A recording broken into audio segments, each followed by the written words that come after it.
The unholy trio of Hitler, Stalin, and Mao are the most cruel and deadly leaders of our time.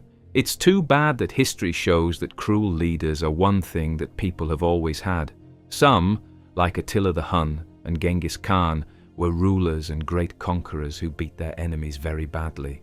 Others were afraid to go to war, so they didn't take over anything and instead hurt their own people at home. Here are 30 facts about some of the cruelest masters in history. A brutal king who kept his enemies close, real close. Have you ever heard the saying, keep your enemies close and your friends close? Anyway, King Ferdinand I of Naples, who was king from 1458 until his death, took that line of thinking and ran with it to crazy ends. According to everyone, Ferdinand was a good leader who made his kingdom peaceful and wealthy. He made a complex web of friendships and ties with other sovereigns through diplomatic moves and smart marriages. He was so important because of this that people called him the Judge of Italy. He also gave a lot of money to the arts and was a major figure in the Italian Renaissance. That was the good thing about Ferdinand. On the other hand, people who were easily grossed out should not have worked in politics in Italy back then.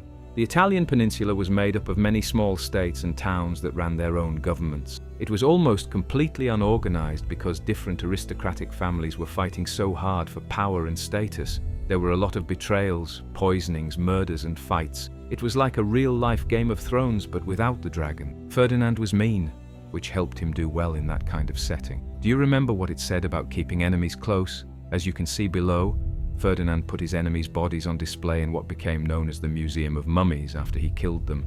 Ferdinand I of Naples wasn't easy to forgive. His pleasures were of two kinds, said one historian. He liked having his opponents near him either alive in well-guarded prisons or dead and embalmed, dressed in the clothes they wore in life. Ferdinand put down an uprising by his barons in 1465. So that people would think he was forgiving, he called some old enemies and their families to a party, but when they got there, he arrested. Some of them were locked up for decades and others were killed. One of the victims died when Ferdinand pushed him out of a window, and he fell to his death. People who had ever made Ferdinand mad might not accept an offer from him after that. That would be wrong. On another occasion, some people who had angered Ferdinand went to a wedding party at the Castel Nuovo, the king's home. At the height of the party, they were quickly caught and taken to the dungeons to be tortured, given a quick trial, and put to death. The cruel king liked to show off the bodies of his enemies. It wasn't enough for Ferdinand I of Naples to just kill his enemies. He wanted to use them and what happened to them as public cases and lessons to teach others not to even think about betrayal. After making sure his enemies were taken care of, the King of Naples had their bodies preserved.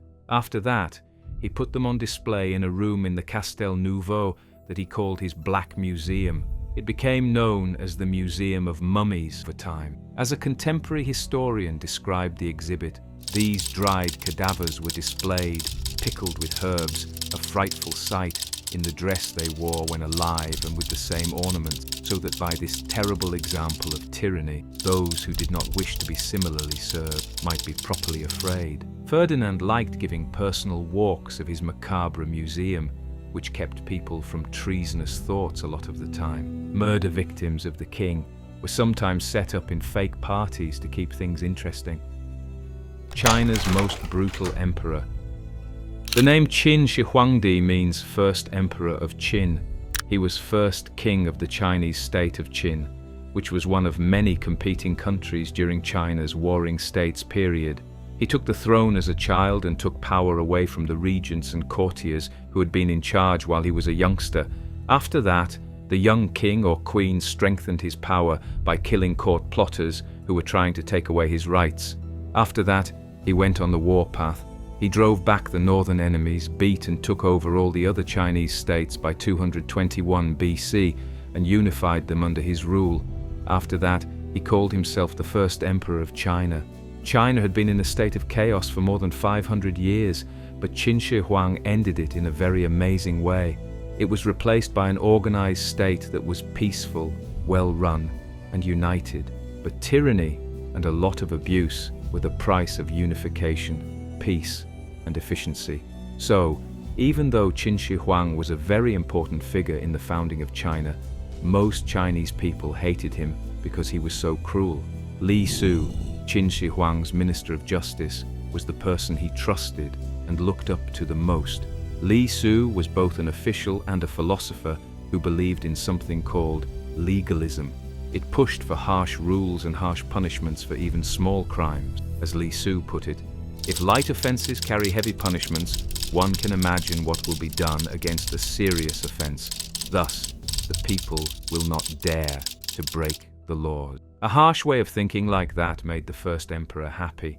It became a deadly crime to criticize the law, and scared people were told to tell their neighbors. Then, Qin Shi Huang became hysterical when he had unchecked power and the resources of an entire kingdom at his disposal.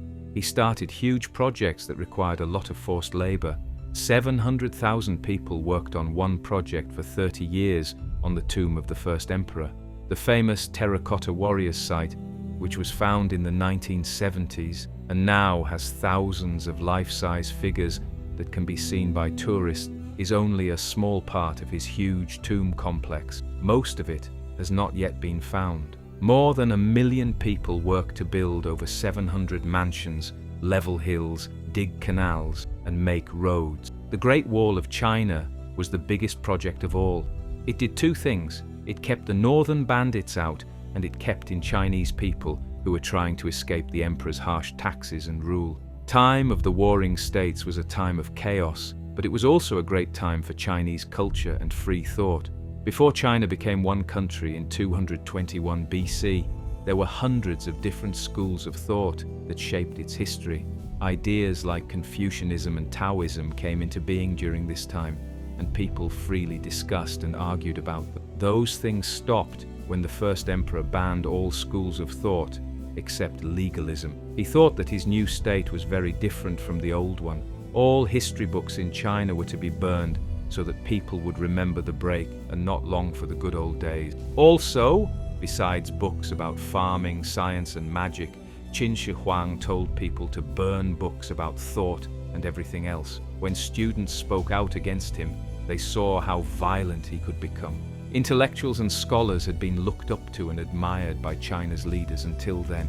Qin Shi Huang was not like other people. He had 460 experts buried alive. Life after death through a life elixir was what the first emperor really wanted, but his search for it went wrong. Even though he tried hard to find a life elixir, which he knew he would fail, there was more.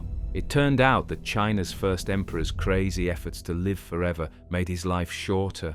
In his quest to live forever, Qin Shi Huang asked many thinkers, alchemists, opportunists, shady characters, and outright con artists for help and advice. One of them gave the first emperor mercury pills, which he said were a step toward finding drugs that would make people live forever. They would keep Qin Shi Huang busy until the life elixir was ready if he used them every day. Qin Shi Huang ate mercury every day, which made him poisonous and drove him crazy over time. After that, he shut himself off from everyone except his closest courtiers and spent most of his time listening to songs about pure beings. The mercury pills probably made the first emperor do many of his crazy and cruel things, like burying scholars and setting books on fire. Instead of making his life longer, Qin Shi Huang poisoned himself with mercury. It drove him completely crazy and killed him at the age of 49. He's pretty young. On September 10th, 210 BC, he died while on a tour of the province. He was sitting in his large royal carriage, which looked like a small house on wheels. Ottoman sultans were brutal towards their own kin. Because royal siblings were fighting over who would be king or queen, many countries fell apart and many ruling dynasties were wiped out throughout history. The first Ottoman Turks took that problem head-on and came up with one of the cruelest and most heartless ways to solve it. As soon as the new Ottoman Sultan took power, he killed all of his brothers right away. This meant that there would be no more dangerous rivalries or civil wars, because all male candidates for the throne were wiped out. At first, the Ottomans didn't have clear rules about who would take over. When princes turned 18, their father, the Sultan, put them in charge of an area. There they would build a strong group of ambitious followers who were eager to get rich by pushing their royal ruler to run for the throne after his father died. So, when a sultan died, There was usually a civil war between his sons, and during the first few years of a new sultan's rule, there were often rebellions by brothers who wanted to take his place. In the end, Sultan Mehmed II, the Conqueror, made a law that said, "Any of my sons who ascends the throne, it is acceptable for him to kill his brothers for the common benefit of the people." The majority of the ulama, Muslim scholars, approved this. Let action be taken accordingly. When Mehmed II's successors took the throne, they usually followed his advice to keep the kingdom stable by killing their brothers as soon as they took over. Even though it was cruel, it worked. Compared to other empires of the time, the Ottoman Empire was very steady over its 200, with no internal fighting or civil wars. But even though the system worked, the fact that innocent royal brothers were killed at the start of each reign bothered a lot of. Concerns hit their highest point when Sultan Mehmed III began his rule by killing his 19 brothers by strangling them to death. Some of them were very young. People said that the empire wept the next day as a long line of child-sized coffins left the palace in a big parade. In the end, people started to rebel against the cruel custom of fratricide, and a new tradition took its place. When new sultans took over, they didn't kill their brothers like the old ones did. Instead, they locked them up. As a result, the sultans set up a separate area of their royal harem called a cage to hold their brothers. This was the start of the Ottoman cafe system. Potential rivals were kept under house arrest, watched over by royal guards, and cut off from the rest of the world to stop plots and intrigues. Even though life in the caves could be hard, the people who lived there thought it was better than not living at all. A brutal and sadistic sultan. When he became sultan, Ottoman Sultan Murad IV did not get rid of his brothers like many of his predecessors did. He locked them up in his harem, which means cage, in the cafes. The cafe system was made to be kinder to Ottoman brothers than the way those sultans had treated them in the past. But in Murad's case, it might not have been very kind. After everything was said and done, many of Murad's siblings who were in jail may have wished that he had just killed them at the start of his rule. Murad IV was a cruel person who was both paranoid and cruel. He always thought that his brothers, who were being held captive, were planning to hurt him, and he tried to trick them into saying anything careless that would support his thoughts. Murad sent guards or servants who seemed to care about the prisoners to try to get one or more of them to say something that could even be slightly seen as treasonous. If a brother or sister in jail said something wrong, they could be accused of plotting against the Sultan, who was eager for a reason to kill his brothers. There was no surprise in Murad's willingness to kill, since one of his fun things to do was shoot arrows at fishers whose boats got too close to his palace by the water. The romantic side of a brutal dictator. Saddam Hussein, who was also called the Butcher of Baghdad, was in charge of Iraq from 1979 until the US invaded and removed him. During his time in power, he was very cruel, oppressive, and dishonest at home. And he also started and lost expensive fights with his neighbors. At least 250,000 Iraqis were killed by Saddam's security forces during purges and genocides against real or imagined enemies inside Iraq. Another few 100,000 Iraqis did not make it through Saddam's attacks of Iran and Kuwait. The cruel Iraqi dictator, on the other hand, seems to have had a sad side. Saddam liked to write steamy romance books when he wasn't killing all of his people or getting them involved in wars. And while he was in charge, Saddam wrote at least 4 books, as well as many poems and collections of poems. Many people make fun of his book Zabab and the King. Sacha Baron Cohen used it as the basis for his comic The Dictator, which came out in 2012. The complicated love story Zabiba and the King was written in 2000. It takes place in Tikrit, which was Saddam Hussein's city. In the 7th or 8th century AD, there is a beautiful commoner named Zabiba, her sexy and mean husband, and a strong and good-looking ruler called Hussein. Every night, Zabiba, who is stunningly beautiful and bright, is called to Hussein's palace. Taking a page from Arabian Nights, she keeps him from eating her by making long speeches about politics. Without fail, Hussein's thoughts turn from Zabiba to her hot body, and he feels an overwhelming desire for her. Her wayward husband, who likes orgies, money, and other sexy and inappropriate behaviors, doesn't like how his wife is becoming closer to King Hussein. So, hubby puts on a mask and attacks Zabiba one night as she walks home from the palace. It was a way to shame her that makes sense in the framework of Iraqi tribal society and the honor code. Hussein, on the other hand, loves Zabiba too much to let the shame ruin their relationship, so he goes after the person who did it. After a series of adventures, Zabiba leads an army, is gravely wounded in battle, and dies while proclaiming Arab nationalism. Hussein then finds the person who did this and kills them, restoring Zabiba's name. It would be wrong to call Saddam Hussein a clever writer. The story of Zabiba and the king was meant to be a weak metaphor, with hints that were hit home like a sledgehammer. Zabiba stands for the people of Iraq. The husband stands for the US. The attack is a reminder of how the United States drove Iraq out of Kuwait in 1991. It was made on January 17th, the same day that Operation Desert Storm began. Saddam Hussein is shown by the strong and brave King Hussein. As expected, no Iraqi critic dared to say bad things about a book that was clearly written by the country's cruel ruler, even though the author tried to hide their identity with a fake name. They praised Zabub and the king so much that they could not contain it, and said it was a classic work of literature. It was a huge hit in the United States. Over 1 million copies were sold in no time. Saddam's followers in the Iraqi Ministry of Information turned the book into a 20-part TV series that played on Iraqi TV and was often shown again. It was also turned into a show. Libya's weird dictator. He called himself the brotherly leader and guide of the 1st of September Great Revolution of the great socialist people's Libyan Arab Jamahiriya. In 1969, when he was still a young army colonel, he took down the Libyan government in a military coup. He then became the cruel ruler of the country until an uprising in 2011 overthrew him and killed him. Ronald Reagan, the president of the US, called Gaddafi the mad dog of the Middle East right before sending jets to bomb him. During his 42-year rule, there were many abrupt changes. He changed from a socialist to an Islamic fundamentalist. He used to support terrorism a lot, but now he is a big fan of working together to fight terrorism.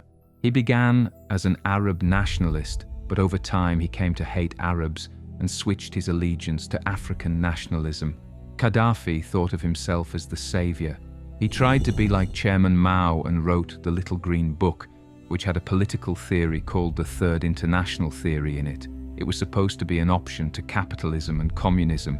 It was a jumbled mix of direct democracy, Arab and African nationalism, and Islamic socialism. Gaddafi's book was required reading for everyone in Libya, and it was the base for the government of the country. To be more specific, Libya was a kleptocratic dictatorship run by Gaddafi's family and group to benefit them. Its economy was badly run, and it only made it through because oil and gas were so plentiful. A creepy sex worker, Muammar al-Gaddafi, often went out with female reporters. He often went to talks with them in his bathrobe or underwear. He became crazy about Condoleezza Rice, who used to be US Secretary of State, and called her his darling black African woman. He bought her a lute and a case with his picture inside while he was in Tripoli, and gave her gifts worth $212,000. He also thought of himself as a fashion icon, so he put together an odd collection of outfits and clothing choices that made him the most bizarrely dressed king in modern history. He was the most like a James Bond bad guy in real life, changing into and out of silly outfits several times a day. The fact that his bodyguards were all virgin women who were officially called the Revolutionary Nuns, but were more generally known as the Amazonian Guard, made him look even more like a cartoon bad guy. However, behind the silly appearance and crazy ideas was a cruel leader. Gaddafi's government used a lot of force, tortured people, killed people, and broke people's rights. As one of his bad habits, he would have women, even teenage girls, taken off the street and taken to one of his many castles. He locked up at least one of his victims in his basement for 6 years. He made her watch porn while shuffling cocaine with him. He also hit her, urinated on her, and did other horrible things to her over and over again. In 2011, a revolt finally got rid of him, and he was caught by rebels. They tortured and probably physically abused Gaddafi before killing him. Russia's second most brutal ruler. Russia had many cruel masters, but Tsar Ivan IV was by far the cruelest. Stalin may have been the only one who was even worse. He was the Grand Prince of Moscow from 1533 to 1547 and was better known as Ivan the Terrible. In that year, he called himself Tsar of all the Russias, which is the title of the Russian king or queen. From that point on, he organized government and was a great conqueror who finally freed Russia from the last traces of Mongol rule that had been in place for hundreds of years. Ivan then took over the nearby nomadic Khanates and made Russia's borders much bigger. From a Russian point of view, everything was good and admirable. Ivan, on the other hand, was a crazy, cruel dictator who terrorized his people for decades. His long list of horrible crimes included killing whole towns and making mass repression the main policy of the government, as you can see below. In a fit of anger, he even killed his own son himself. When Ivan the Terrible was 3 years old, he became king of the Grand Duchy of Moscow, and his mother ruled as governor in his name. But she died when Ivan was 7 years old, and there was a power battle between rival boyars, or Russian nobles. Ivan was left defenseless during the fight. During his time in power, boyars took advantage of him and abused him in his own house. That made him angry, and anger turned into madness. He quickly turned to harming small animals as a way to deal with his anger. When he took over the government, Ivan was a young man who was suspicious, angry, and bitter. He didn't trust most people, but he really hated the boyar class. Because of this, he set up a system called the Oprichnina in the 1560s that was basically a reign of fear. It was the start of Russia's absolute rule, which would last for hundreds of years. With a special police force called the Oprichniki, Ivan started a wave of brutal persecutions against the boyars. These punishments got worse and worse until they reached all of Ivan's lands. Novgorod was the site of Ivan the Terrible's most famous crime. When that city disobeyed him in 1570, he marched on it in the middle of winter, and once he had it, he destroyed it violently. He started with the clergy. He gathered them all together and told them they had to be beaten from dawn until dusk for days on end, until they each paid a 20-ruble fine. Hundreds of people died, and then he had the survivors killed. The people didn't do any better. He directed that important citizens and their families be tortured.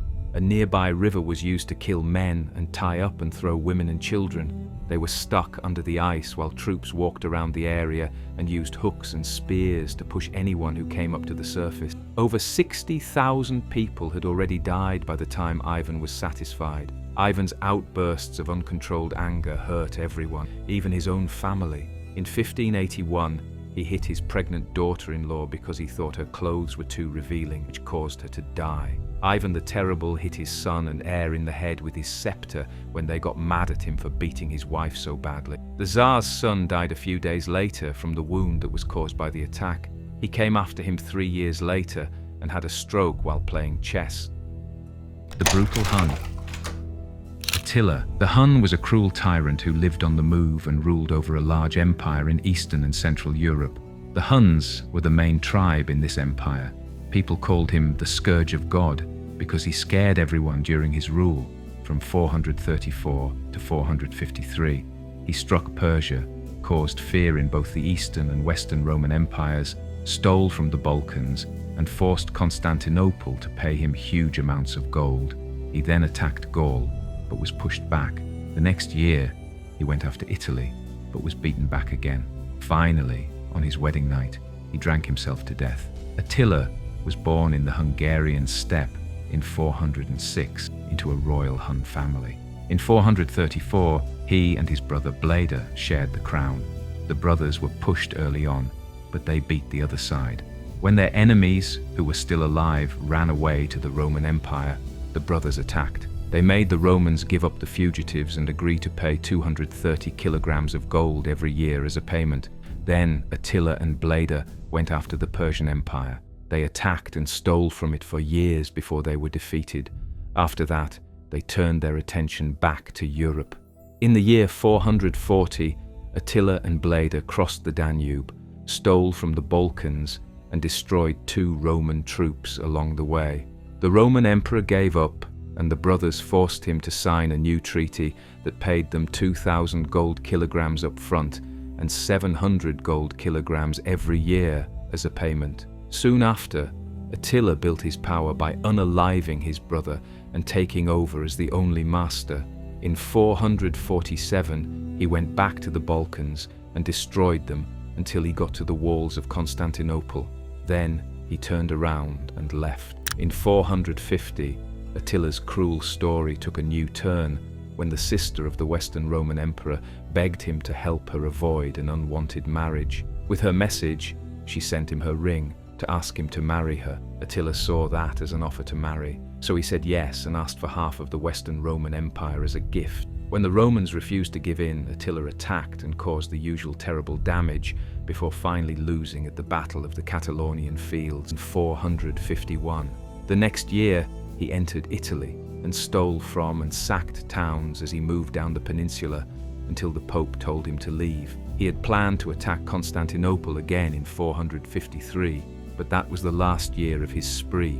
While enjoying his wedding to a new wife, he drank himself to sleep, got a nosebleed, and choked on his own blood. A brutal legacy remembered in the Middle East to this day. Genghis Khan's grandson and Mongol leader Hulagu was born. He was also the younger brother of Grand Khans Möngke and Kublai. He brutally expanded the Mongol Empire into Western Asia in a way that people in the area still remember today. Hugurug destroyed Baghdad and ended the Abbasid Caliphate. He also took over Syria and posed a threat to Egypt and the Crusader states that were still alive. He also destroyed the culture of ancient Persia and started the Ilkhanate, which is like modern Iran. The Grand Khan Möngke, Hulagu's brother, accepted him as ruler of the Ilkhanate in Persia in 1251 and told him to bring Mongol power into the Islamic world. Before that, Hulagu attacked and took over the mountain fortress of the Assassins' cult, which was led by a mystic known as the Old Man of the Mountain. The Assassins were a militant Islamic group. The leader of the Assassins lied to young men by saying he held the keys to paradise. Some new members were given hashish and then let loose in a beautiful yard full of beautiful women. This was how he proved it. When the new assassins woke up from their high, they were back in their normal, harsh settings. They were told that they had been in heaven and that the only way to get back was to kill the Old Man of the Mountain and die. It turned out to be very useful. For generations, the assassins terrorized the Middle East. They were made up of horny young men high on hash who were eager to kill his enemies and go to paradise. When Hulagu put an end to the cult, the terror they caused stopped. Then Hulagu went to the Abbasid Caliphate. When the Caliph refused to give in, the Mongol general attacked and surrounded Baghdad, where he was in charge. He took over the city in 1258, burned it and all of its valuables, including the Grand Library of Baghdad, and killed between 200,000 and 1 million people who lived there. The Mongols believed it was wrong to spill royal blood. Therefore, the captive caliph was put to death by being rolled up into a carpet and then stepped on by Mongol horses. That cruel act put an end to the Abbasids and the Caliphate, which is an important Islamic organization. Hulagu next went after Syria, which he took over and stopped the Ayyubid dynasty that Saladin had started. Then he turned his attention to Egypt, but just as he was about to attack, he got word that his brother Möngke had died. As a possible heir, Hulagu went back to Mongolia to make his case for the throne. At the Battle of Ain Jalut in 1260, the Egyptian Mamluks wiped out the Mongols that he had left in the care of a loyal soldier while he was away. It was the first big loss for a Mongol army, and it ended the myth that the Mongols were unbeatable. It turned out that Hulagu should have stayed in the Middle East. He wasn't chosen to take over as Great Khan after his brother, so he went back west to get revenge for the loss at Ain Jalut. He got into a fight with a cousin, Berke, who was in charge of the Golden Horde, which was made up of Mongols who had taken over Russia and Eastern Europe. Berke had become a Muslim and was furious about Hulagu's cruel attacks on Muslims. Hulagu spent the rest of his life, until his death in 1265, focusing on the war with Berke. A brutal queen. Just ask the people of Madagascar about Queen Ranavalona I. She was just as cruel as a male leader. From 1828 until her death in 1861, that queen, whose name was Rabodo-Andria Nampoinimarina, made her name hard to say. She was called Ranavalona the Cruel, and was either a cruel dictator or a completely crazy woman. No matter what her deal was, Madagascar's people had a terrible time during Ranavalona's 33-year rule. Millions of her people died because she did bad things like killing people, enslaving large groups of people, repressing them, and causing famines. It is thought that about half of the people in Madagascar died because they were following her directions or because of her bad policies. Ranavalona's rise began when her father told Madagascar's king Andrianam Poinimerinandriant Simitoviam Inandriam Panjaka, they liked names that were too long, that someone was planning to kill him. The king chose the informant's daughter to marry his son and heir as a way to show his thanks. The marriage was without love and didn't cause any problems. When Ranavalona's husband died without children in 1828, she led a coup, took power, and named herself Queen Ranavalona I. After that, she killed all possible rivals for the throne. The beginning of what would become a bloody rule was very violent. Ranavalona went after the royal family very badly at the start of her rule. She unalived every member of the family she could get her hands on. Because it was wrong to spill royal blood, she had them choked or put in a cell and left to die of hunger. Once she was sure that no one from her own country could question her throne, she turned her attention to people from European colonial powers who were trying to take over. She killed or expelled almost all of these people. It was against her law to be Christian, and she broke all of her agreements with Britain and France. She also cut Madagascar off from the rest of the world and made it a kingdom where only hermits lived. Instead of having a court system at home, she used trial by ordeal, in which the accused were fed poison and 3 pieces of chicken skin.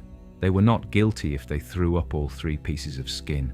They were put to death because they didn't do what they were supposed to do. Many poor people in Madagascar, who made up the majority of the population, were forced to work by Ranavalona because they couldn't pay the high taxes that were being demanded. These people, who were really slaves, built homes and castles, cleared land, and kept roads in good shape, pushed nobles and royal dependents around in litters, fought in Ranavalona's army, and did any other work the queen gave them to do.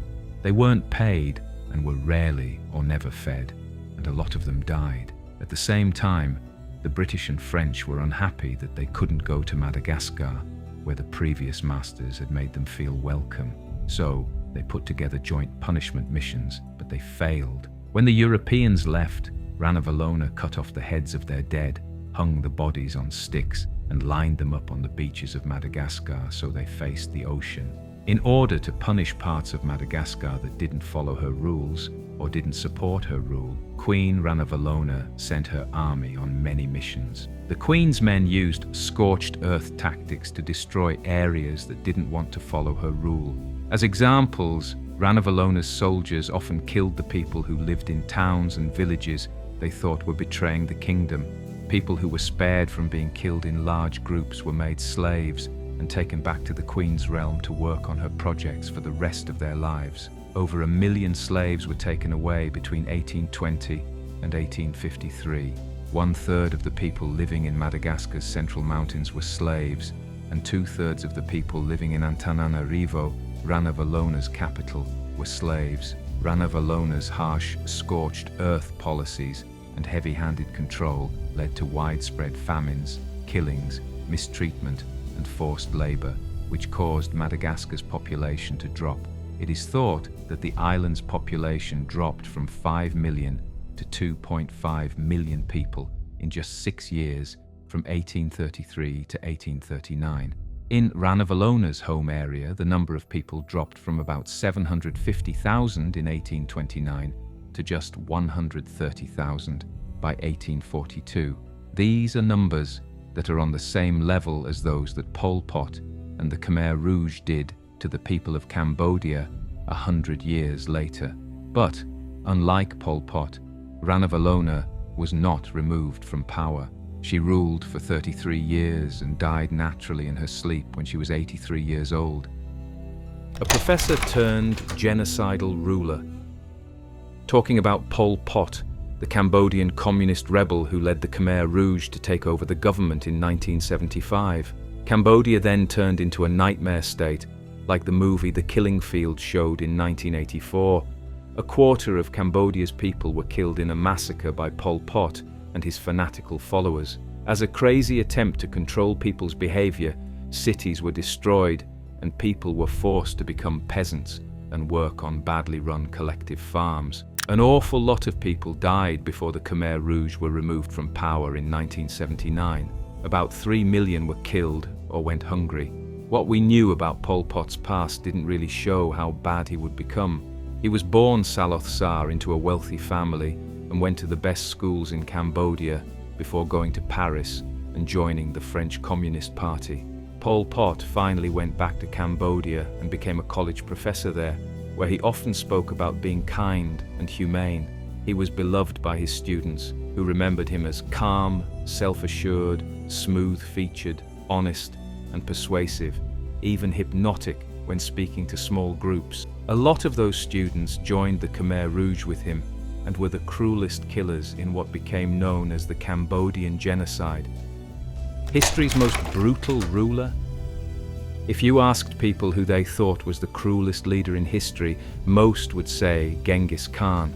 But even though Genghis was one of the scariest people in history, Tamerlane, a medieval fighter, was even scarier and more dangerous. Tamerlane, whose Turkish name, Timur Link, means Timur the Lame, was the last of the great Eurasian steppe conquerors to terrorize the rest of the world with his spreading destruction and murder. People mostly remember him for how wild he was and how far he went on his spree, from India to Russia, the Mediterranean, and many places in between. It is thought that Tamerlane killed about 17 million people, which is about 5% of the world's population at the time. In 2022, that's the same as having almost 400 million people. Tamerlane was born in the Chagatai Khanate, which is now Uzbekistan.